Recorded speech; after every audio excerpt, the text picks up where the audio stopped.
يا أيها الناس قد جاءتكم موعظة من ربكم وشفاء لما في الصدور وهدى ورحمة للمؤمنين. قل بفضل الله وبرحمته فبذلك فليفرحوا هو خير مما يجمعون. نحمده ونصلي على رسوله الكريم اما بعد فاعوذ بالله السميع العليم من الشيطان الرجيم بسم الله الرحمن الرحيم رب اشرح لي صدري ويسر لي امري واحلل عقدة من لساني يفقهوا قولي رب يسر ولا تعسر وتمم بالخير۔ سورہ ابراہیم کی آیت نمبر 28 سے 37 تک آج ہم پڑھیں گے۔ بسم اللہ الرحمن الرحیم۔ علم تارا، کیا نہیں دیکھا تم نے، کیا نہیں غور کیا آپ نے، الذین، ان لوگوں کی طرف، بدلو، جنہوں نے بدل دیا، نعمت اللہ، اللہ کی نعمت کو، اللہ کی نعمت کون سی؟ ایمان کی نعمت کو، کفرن، کفر سے، وَأَحَلُّوا، اور لا اتارا، قومہم، اپنی قوم کو، دار البوار، ہلاکت کے گھر میں، دار گھر کو کہتے ہیں، بوار ہلاکت کا، اور انہوں نے اپنی قوم کو تباہی کے گھر میں لا اتارا۔ جہنم، وہ تباہی کا گھر کون سا ہے؟ جہنم، یصلونہا، وہ داخل ہوں گے اس میں، وبئس القرار، اور وہ بہت برا ٹھکانہ ہے۔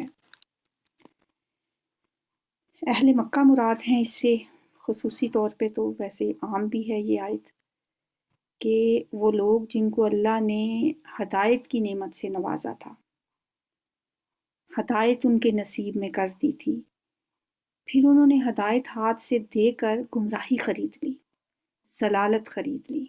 کیا آپ نے غور نہیں کیا؟ کیا آپ نے ان لوگوں کی طرف نہیں دیکھا کہ جنہوں نے ہدایت دے کر گمراہی خرید لی، اللہ، اس کے رسول اور اس کی کتاب سے کفر کیا انہوں نے، اور اللہ کی جو نعمت تھی، جو ایمان کی نعمت سی تھی، اس سے اپنے آپ کو محروم کر لیا۔ وَأَحَلُّوا قَوْمَهُمْ دَارَ الْبَوَارِ، انہوں نے اپنی قوم کو تباہی کے گھر میں لا اتارا، جیسے سورہ ہود میں بھی ہم نے پڑھا تھا نا فرعون کے بارے میں، کہ روز محشر وہ اپنی قوم کی قیادت کرتا ہوا آئے گا اور اس پورے جلوس کو لا کر جہنم کے گھاٹ اتار دے گا۔ اسی طرح تمام قوموں اور تمام معاشروں کے جو گمراہ لیڈر ہیں، وہ اپنے اپنے پیروکاروں کو جہنم میں پہنچانے کا باعث بنتے ہیں۔ جہنم، یصلونہا، یہ دار البوار کیا ہے؟ جہنم ہے، وہ اس میں داخل ہوں گے اور وہ بہت ہی بری جگہ ہے ٹھہرنے کی۔ وَجَعَلُوا لِلَّهِ أَندَادًا، اور انہوں نے بنا لیے، للہ، اللہ کے لیے، اندادن، کچھ شریک، لیضلوا، تاکہ وہ گمراہ کر دیں، عن سبیلہ، اس کے راستے سے۔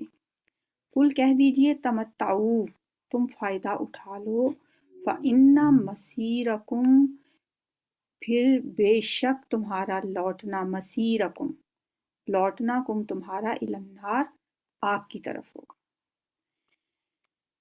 انہوں نے اللہ کی شریک بنا لیے، اللہ کے مد مقابل ٹھہرا دیے ہیں، کس لیے؟ تاکہ وہ لوگوں کو اس کے راستے سے گمراہ کریں۔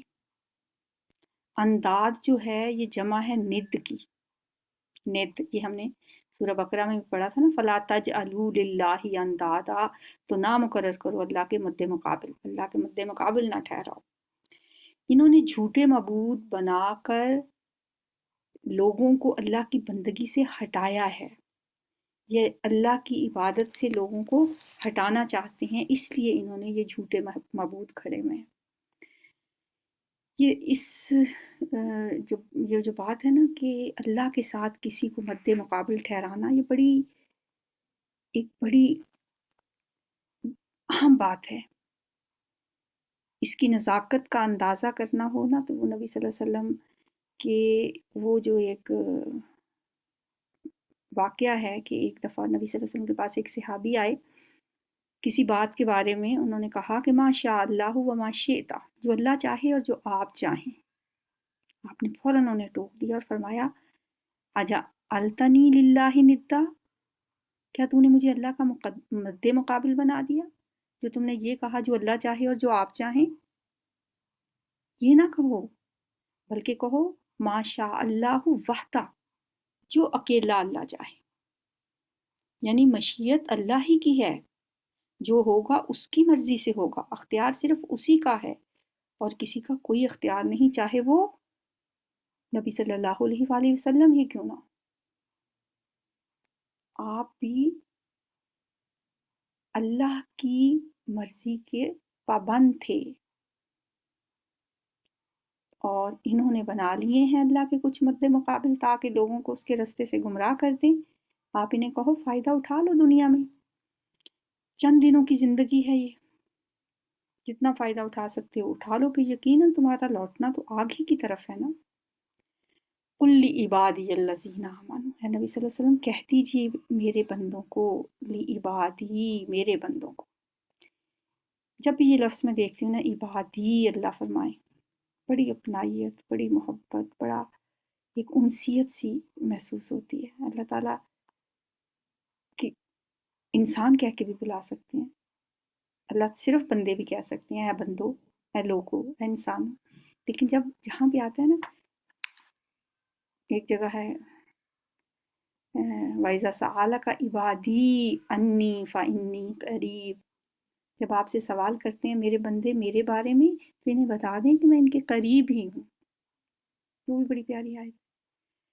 اور یہاں بھی نبی صلی اللہ علیہ وسلم سے خطاب ہے، نبی صلی اللہ علیہ وسلم سے کہا گیا کہ آپ کہیے میرے ان بندوں سے، آمنو، جو ایمان لائے، یقیم الصلاۃ، کہ وہ نماز قائم کریں، وَيُنْفِقُوا، اور وہ خرچ کریں، مما، اس میں سے جو رزقناہم، ہم نے انہیں رزق دیا، سرن، چھپا کر، وعلانیتاً، اور اعلانیہ، پوشیدہ بھی خرچ کریں اور اعلانیہ بھی خرچ کریں، من قبل، اس سے پہلے، ان یاتیا، کہ آ جائے، یوم، وہ دن، لا بیع فیہ ولا خلال، نہ کوئی بیع ہوگی، بیع کیا ہوتی ہے؟ تجارت، سودے بازی، فیہ، اس میں، ولا خلال، اور نہ کوئی دوستی، خلیل ہوتا ہے نا دوست،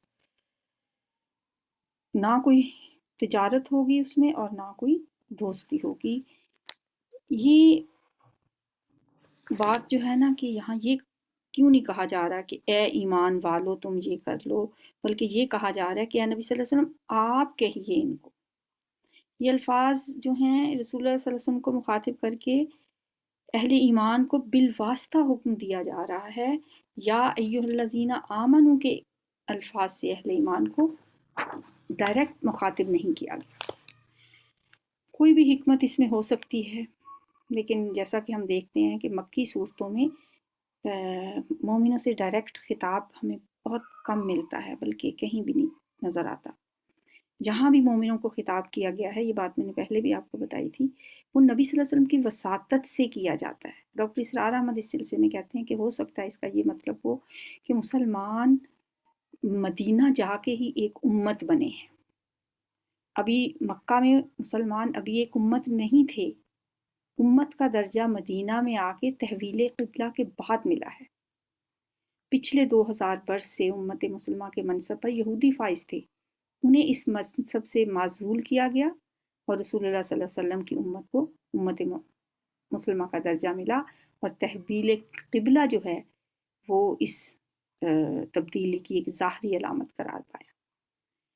یعنی یہودیوں کے قبلے کی حیثیت اب بطور قبلہ ختم کرنے کا مطلب یہ تھا کہ انہیں امت مسلمہ کے منصب سے معزول کر دیا گیا ہے۔ چنانچہ قرآن میں یا ایھا الذین آمنوا کے الفاظ کے ذریعے مسلمانوں سے جو خطاب ہے وہ اس کے بعد شروع ہوا، جیسا کہ سورہ بقرہ میں بھی ہمیں اسی مفہوم کی آیت ملتی ہے۔ وہ سورہ بقرہ مدنی سورت ہے، وہاں پہ بیع اور دوستی کے علاوہ شفاعت کی بھی نفی کی گئی ہے۔ یا ایھا الذین آمنوا انفقوا مما رزقناکم من قبل ان یأتی یوم لا بیع فیہ ولا خلۃ ولا شفاعہ، یعنی اس دن سے پہلے پہلے ہمارے عطا کردہ رزق میں سے خرچ کر لو، جس میں نہ کوئی بیع ہوگی، یعنی کوئی تجارت نہیں ہوگی، نہ کوئی دوستی کام آئے گی، اور نہ ہی کسی کی شفاعت فائدہ مند ہوگی۔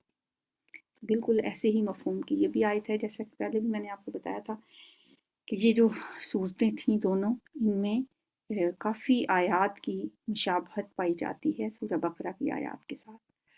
اللہ الذی، اللہ وہ ہستی ہے، اللہ وہ ذات ہے جس نے خلق السماوات والارض، پیدا کیا آسمانوں کو اور زمین کو، وانزل، اور اس نے اتارا من السماء ماء، آسمان سے پانی، فاخرج، پھر اس نے نکالا بھی اس کے ذریعے من الثمرات، پھلوں سے، رزق لکم، رزق تمہارے لیے، وسخر لکم الفلک، اور اس نے مسخر کر دیا تمہارے لیے کشتیوں کو، لتجریہ، تاکہ وہ چلیں، فی البحر، سمندر میں، بامرہ، اس کے حکم سے، وسخر لکم الانہار، اور اس نے مسخر کر دیا تمہارے لیے نہروں کو۔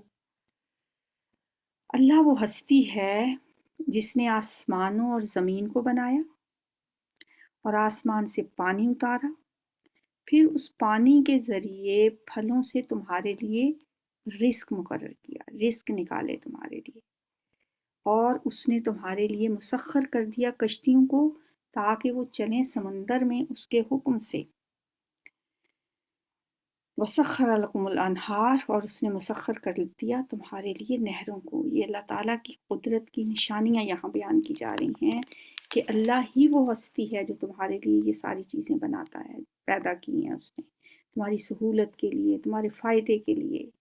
کشتیاں بنائیں تاکہ تم سفر کر سکو سمندر میں، منو تنو من سونا، لوہا پانی کی سطح کے اوپر تیرتا پھرتا ہے، انسان کی عقل دنگ نہیں رہ جاتی، ایک سوئی بھی آپ سمندر میں پھینکیں تو وہ فوراً اندر جاتی ہے، لیکن یہ اتنے بھاری بھرکم جہاز اور کشتیاں پانی کی سطح کے اوپر تیرتی ہیں۔ وسخر لکم الانہار، اور اس نے تمہارے لیے دریاؤں کو بھی مسخر کر دیا۔ وسخر لکم الشمس، اور مسخر کر دیا تمہارے لیے سورج کو، والقمر، اور چاند کو، دائبین، دونوں برابر چل رہے ہیں۔ وسخر لکم اللیل والنہار، اور مسخر کیا تمہارے لیے رات اور دن کو۔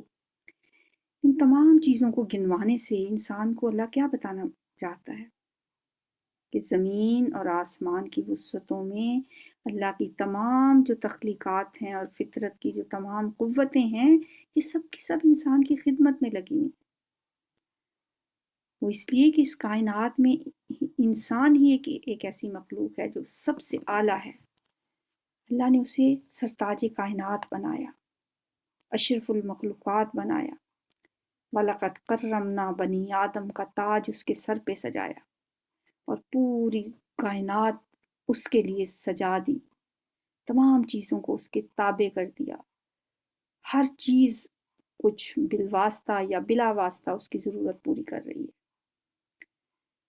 جیسا کہ سورہ بقرہ میں بھی ہم نے پڑھا نا، هُوَ الَّذِي خَلَقَ لَكُم مَّا فِي الْأَرْضِ جَمِيعًا، یعنی جو کچھ بھی ہے زمین میں سب کا سب اس ذات نے تمہارے لیے بنایا ہے، اللہ نے تمہارے لیے پیدا کیا ہے، اور ان چیزوں کو تمہاری ضرورتیں پوری کرنے کے لیے مسخر کر دیا ہے۔ یہ اس کا بہت بڑا احسان ہے۔ اچھا، جہاں یہ جو بات ہے نا کہ سورج اور چاند دونوں مسلسل چل رہے ہیں، جب یہ آیات نازل ہوئیں اس وقت تک کسی کو اس کا وہم و گمان بھی نہیں تھا، اس وقت کوئی نہیں جانتا تھا کہ سورج اور چاند چل رہے ہیں، کیسے چل رہے ہیں۔ یہی اسی طرح اللہ تعالیٰ نے سورۃ یاسین میں بھی فرمایا، وَالشَّمْسُ تَجْرِی لِمُسْتَقَرٍّ لَہَا، سورج اپنے ٹھکانے کی طرف چلا جا رہا ہے، ذَلِکَ تَقْدِیرُ الْعَزِیزِ الْعَلِیم، یہ اندازہ ٹھہرایا ہوا ہے اس زبردست اور باخبر ہستی کا۔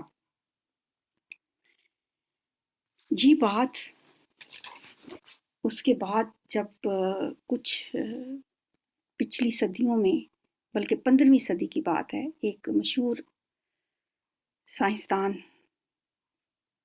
ماہر فلکیات نے ایک اعلان کیا کہ سورج تو ساکن ہے، اور زمین اس کے گرد گھوم رہی ہے۔ اس کے اس اعلان سے دنیا علم میں ایک زلزلہ سا آ گیا تھا، کیونکہ پھر اس کی تائید ایک اور جرمنی کے مشہور حیات دان نے کر دی تھی، جس کا نام تھا کیپلر۔ اور پھر جو پہلے ماہر فلکیات کے جو انکشافات تھے، پھر لوگوں نے واقعی ان کو حقیقت سمجھ لیا۔ اب ان کی بات کے مطابق تو چاند سورج جو ہے وہ ساکن ہے،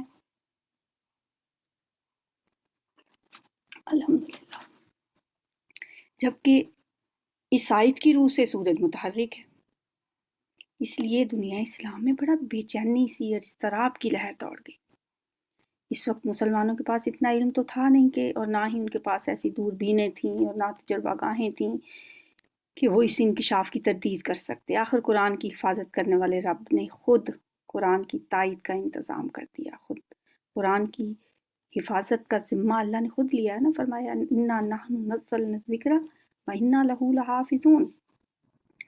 اللہ نے اس کام کے لیے یورپ میں ایسے فلکیات دان پیدا کیے جنہوں نے سال ہر سال کے مشاہدے اور مطالعے کے بعد پورے وثوق سے اعلان کیا کہ سورج کسی نامعلوم منزل کی طرف جا رہا ہے۔ ان میں سر فہرست جو تھے وہ ولیم ہرشل تھے۔ ان کا قول ہے کہ سورج خلا میں سفر کر رہا ہے،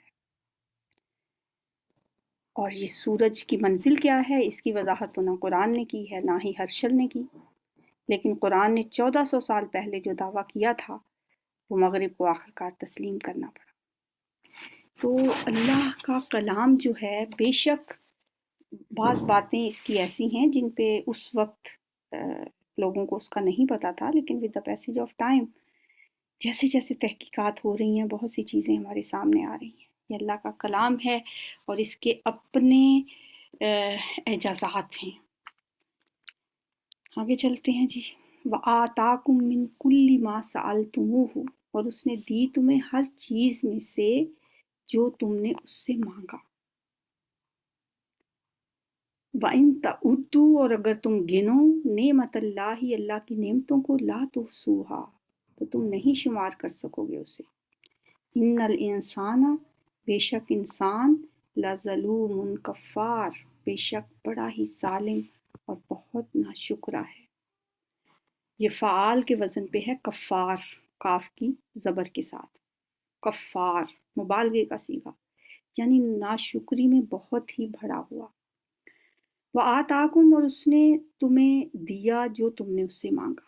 یہ مانگنا شعوری بھی ہے اور غیر شعوری بھی ہے، یعنی وہ تمام چیزیں بھی اللہ نے ہمیں دیں جن کا تقاضا ہمارا وجود کرتا ہے، اور ہمیں اپنی زندگی کو قائم رکھنے کے لیے ان کی ضرورت ہے، کیونکہ انسان کو پوری طرح نہیں شعور کہ اسے کس کس چیز کی کس کس انداز میں ضرورت ہے، اس کی یہ ضرورت اسے کہاں سے مل سکتی ہے۔ اللہ نے انسان کی زندگی کی تمام ضرورتوں کو پورا کرنے کے لیے ایسے اسباب پیدا کیے جو انسانی عقل جن تک نہیں پہنچ سکتی۔ اللہ نے بہت سی ایسی چیزیں بھی پیدا کی جن سے انسان کی ضرورتیں انجانے میں پوری ہو رہی ہیں۔ مثلا انسان کو ایک وقت تک پتہ ہی نہیں تھا کہ کون سی چیز میں کون سا وائٹامن پایا جاتا ہے، مگر وہ وائٹامن مختلف غذاؤں کے ذریعے انسان کی ضرورتیں پوری کر رہے تھے، اور انسان کو اس کی خبر بھی نہیں تھی۔ بہرحال اللہ ہمیں وہ چیزیں بھی دیتا ہے جو ہم اس سے شعوری طور پہ مانگتے ہیں، اور وہ چیزیں بھی جو ہماری زندگی کے لیے جو فطری تقاضے ہیں ہمارے، اور ہمیں ان کا پتہ بھی نہیں ہے، وہ بھی اللہ تعالیٰ ہمیں دے۔ اور اللہ کی نعمتیں اتنی ہیں کہ اگر تم انہیں گنو تو گن نہیں سکو گے۔ یقیناً انسان تو بڑا ہی ظالم اور ناشکرا ہے، کیونکہ وہ اللہ کی نعمتوں کا شکر ادا نہیں کرتا، اس لیے وہ بڑا اسے ظلوم کہا گیا ہے۔ ایک دفعہ حضرت داؤد علیہ السلام نے اللہ رب العزت سے کہا کہ یا اللہ، میں تیرا شکر کس طرح ادا کر سکتا ہوں، کیسے میں تیرا شکر ادا کروں، جب کہ شکر کرنا بجائے خود یہ ایک بڑی نعمت ہے، تو میں تیری نعمتوں کا کیسے شکر ادا کر سکوں۔ یہ جو انسان شکر ادا کرتا ہے، یہ کوئی ہر بندہ نہیں کرتا۔ اور نہ ہر بندہ کر سکتا ہے۔ کیوں؟ اس لیے کہ وہی کرے گا جس کو اللہ توفیق دے گا۔ تو حضرت داؤد علیہ السلام کی بات کتنی پیاری ہے کہ انہوں نے کہا کہ یا اللہ میں کس طرح تیرا شکر ادا کروں، جبکہ شکر تو بجائے خود تیری ہی طرف سے مجھ پہ ایک نعمت ہے۔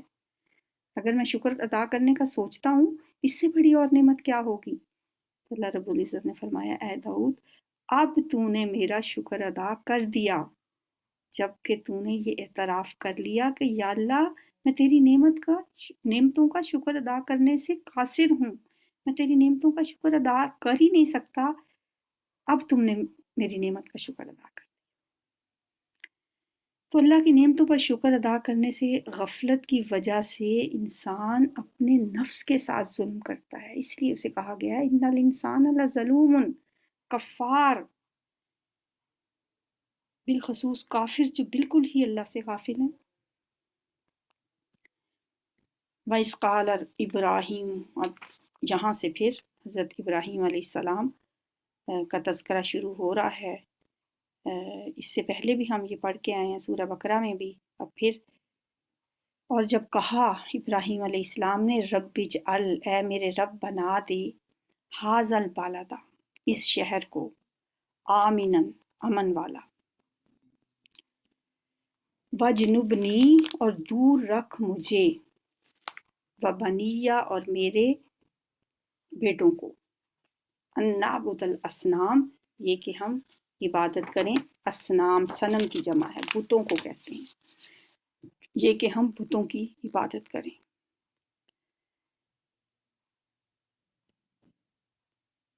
اس لیے میں نے جیسے آپ کو بتایا کہ سورہ بقرہ میں ہم اس سے ملتا جلتا مضمون پڑھ کے آئے ہیں۔ حضرت ابراہیم سے پہلے زمانے کی جو تاریخ ہمیں پتہ چلتی ہے، اس کے مطابق اس دور کی سب سے بڑی گمراہی جو تھی وہ بت پرستی ہی تھی۔ آپ سے پہلے کی تمام قومیں اسی گمراہی میں مبتلا تھیں۔ آپ کی اپنی قوم کا اس سلسلے میں یہ حال تھا کہ انہوں نے بہت بڑے بت خانے میں بہت سے بت سجا کے رکھے ہوئے تھے۔ ان کا باپ جیسا کہ آپ کو پتہ ہے آزر، وہ خود بت تراش تھا، وہ بت بناتا تھا، بت بیچتا تھا۔ انہی بتوں کا ذکر سورہ انبیاء میں بھی آتا ہے کہ حضرت ابراہیم علیہ السلام نے ان کو توڑا تھا۔ اس کے علاوہ آپ کی قوم ستاروں کی بھی پوجا کرتی تھی۔ نمرود جو تھا اس نے تو اپنے آپ کو کلی اختیارات کا دعوے دار وہ بنا ہوا تھا، اور جس چیز کو چاہتا جائز قرار دے دیتا، جس کو چاہتا منع کر دیتا۔ تو ابراہیم علیہ السلام اپنے رب سے دعا کر رہے ہیں اس شہر کو، یعنی مکہ کو، جہاں پہ آ کے آپ نے اپنی اولاد کو بسایا تھا، اس کے بارے میں دعا کر رہے ہیں کہ اے میرے رب اس شہر کو امن والا بنا دے، اور مجھے اور میرے بیٹوں کو دور رکھ اس سے کہ ہم بتوں کی پوجا کریں۔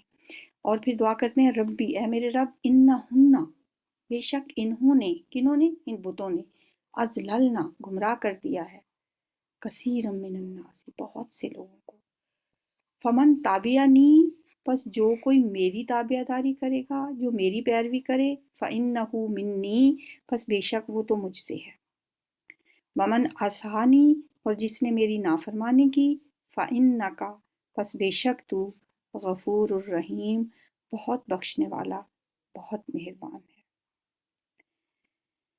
ابراہیم علیہ السلام فرماتے ہیں کہ اللہ میں نے خود کو تو ہر قسم کے شرک سے پاک کر لیا ہے، اب جو لوگ میری پیروی کریں گے، شرک سے دور رہیں، توحید کے راستے پہ چلیں، ایسے لوگ تو میرے ساتھی ہیں، ان کے ساتھ تو تیرا وعدہ پورا ہوگا۔ لیکن جنہوں نے میری نافرمانی کی تو بے شک تو بخشنے والا مہربان ہے۔ یہ وہی انداز ہے جیسا کہ ابراہیم علیہ السلام کی طبیعت تھی، جیسا کہ ان کی شخصیت تھی۔ ان کے بارے میں سورہ ہود میں اللہ کا یہ فرمان ہم نے پڑھا کہ اِنَّ ابراہیم لحلیم اوّاہ منیب، کہ آپ بہت ہی نرم دل، حلیم، اور ہر وقت اللہ کی طرف رجوع کرنے والے تھے۔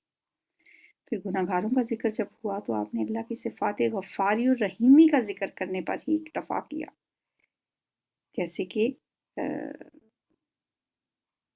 ہم نے پڑھا تھا سورہ مائدہ میں حضرت عیسیٰ علیہ السلام کی جو التجا تھی کہ یا اللہ ان تعذبہم فإنہم عبادک، اے رب اگر تو انہیں عذاب دے تو وہ تیری بندے ہیں، وَإِن تغفر لہم، اور اگر تو انہیں بخش دے، فإنک انت العزیز الحکیم، تو تیرا اختیار مطلق ہے،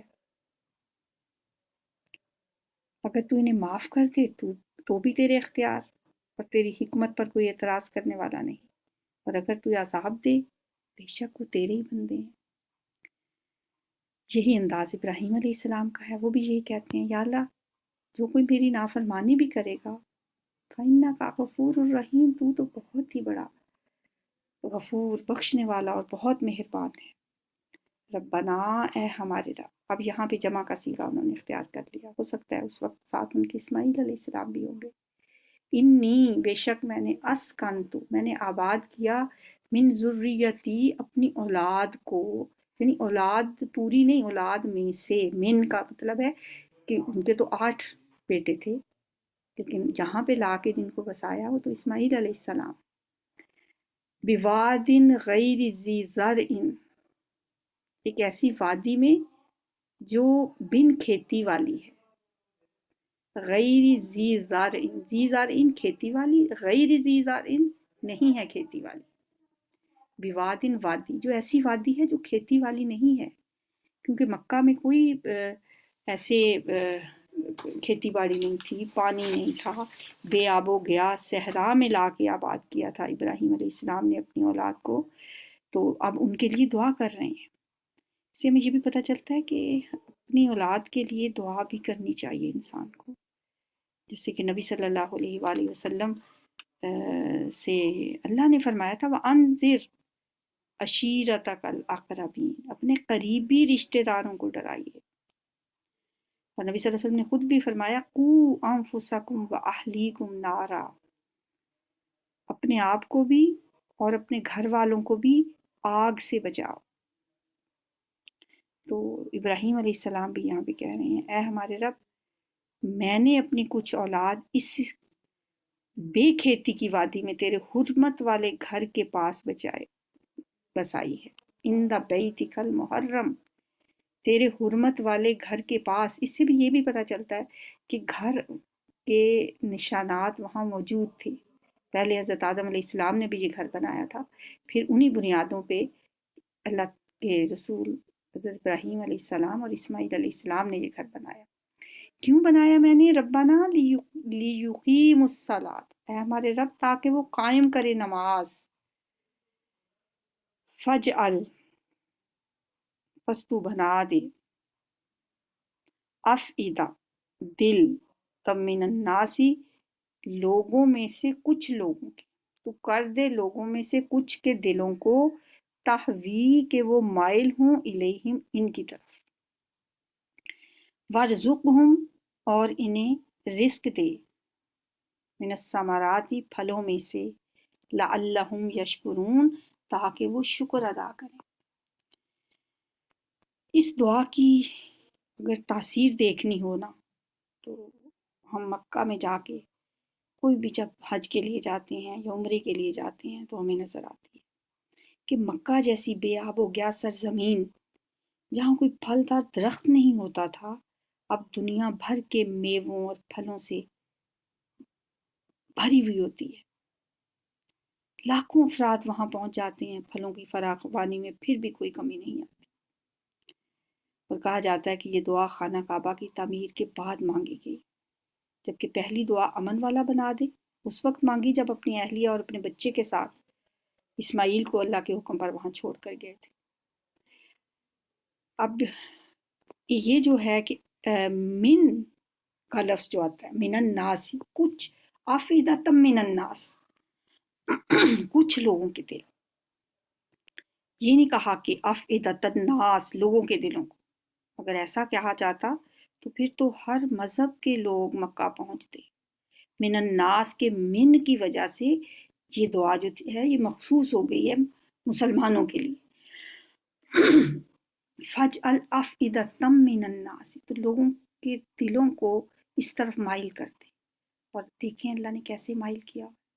ابھی کچھ عرصے سے اگر خانہ کعبہ بند تھا باہر کے لوگوں کے لیے تو کیسی تڑپ پائی جاتی تھی دنیا اسلام میں، کیسے بے چین تھے لوگ، اور ابھی بھی کوئی اتنا آسان نہیں رہا وہاں پہنچنا۔ آپ دیکھیں کہ یہ جو دعا مانگی گئی ابراہیم علیہ السلام نے کی طرف سے، اس کا اثر کتنا زیادہ ہے کہ جو شخص ایک دفعہ وہاں ہو کے آ جاتا ہے دوسری دفعہ جانے کے لیے ہمیشہ بے چین رہتا ہے۔ وَارْزُقْهُم مِّنَ الثَّمَرَاتِ، اور پھلوں سے رزق دے ان کو، اور اللہ نے ایسا رزق دیا ان کو کہ وہاں جا کے کبھی اندازہ نہیں ہوتا کہ یہ بے آب ہو گیا سرزمین ہے، یہاں پہ کوئی پھل پیدا ہوتا ہے یا نہیں ہوتا، لیکن وہاں ہر چیز اویلیبل ہے۔ اب آیات کی میں سے کچھ لفظ ہیں مشکل۔ احلو، انہوں نے لا اتارا، دے کاز ٹو ڈویل۔ احلا یحلو احلال، اتارنا۔ یس لونہا، وہ جلیں گے اس میں، دے ول برن۔ سلا یسلا، سلیون، آگ میں ڈال۔ تمتعو، تم فائدے اٹھا لو، یو انجوائے۔ تمتع یا تمتعو، تمتعن، فائدہ اٹھانا۔ لتجریہ، تاکہ وہ چلیں، سو دیٹ اٹ رنس۔ جرا یجری جریان، چلنا، بہنا، جیسے نہریں بہتی ہیں، جاری ہوتی ہیں۔ لا تحصوہا، نہیں تم شمار کر سکتے ان کو۔ Not you all calculate it۔ احصا کا مطلب محصور ہوتی ہے، مطلب احاطے میں لے آنا کسی چیز کو، گنتی میں لے آنا، شمار میں لے آنا۔ احصا یحصی احصاؤن، گننا، شمار کرنا۔ وجنبنی، اور بچا لے مجھے، کیپ اوے می۔ جانب یجنب جنبن، ایک دعا میں بھی آتا ہے نا، جنبنا، ہمیں بچا لے۔ اسکنتو، بسایا میں نے، میڈ ٹو انہیبٹ۔ اسکن یسکنو، اسکان، آباد کرنا۔ مسکن کا لفظ بھی اسی سے آتا ہے، رہنے کی جگہ۔ تلاوت سنتے ہیں۔ يضل الله الظالمين ويفعل الله ما يشاء ألم تر إلى الذين بدلوا نعمة الله كفرا وأحلوا قومهم دار البوار جهنم يصلونها وبئس القرار وجعلوا لله أندادا ليضلوا عن سبيله قل تمتعوا فإن مصيركم إلى النار قل لعبادي الذين آمنوا يقيموا الصلاة وينفقوا مما رزقناهم سرا وعلانية من قبل أن يأتي يوم لا بيع فيه ولا خلال الله الذي خلق السماوات والأرض وأنزل من السماء ماء فأخرج به من الثمرات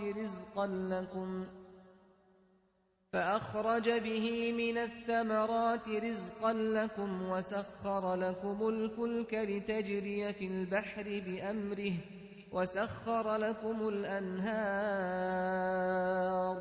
وسخر لكم الشمس والقمر دائبين وسخر لكم الليل والنهار وآتاكم من كل ما سألتموه وإن تعدوا نعمة الله لا تحصوها إن الإنسان لظلوم كفار وإذ قال إبراهيم رب اجعل هذا البلد آمنا واجنبني وبني أن نعبد الأصنام رب إنهن أضللن كثيرا من الناس فمن تبعني فإنه مني ومن عصاني فإنك غفور رحيم ربنا إني أسكنت من ذريتي بواد غير ذي زرع عند بيتك المحرم ربنا ليقيموا الصلاة فاجعل أفئدة من الناس تهوي إليهم وارزقهم من الثمرات لعلهم يشكرون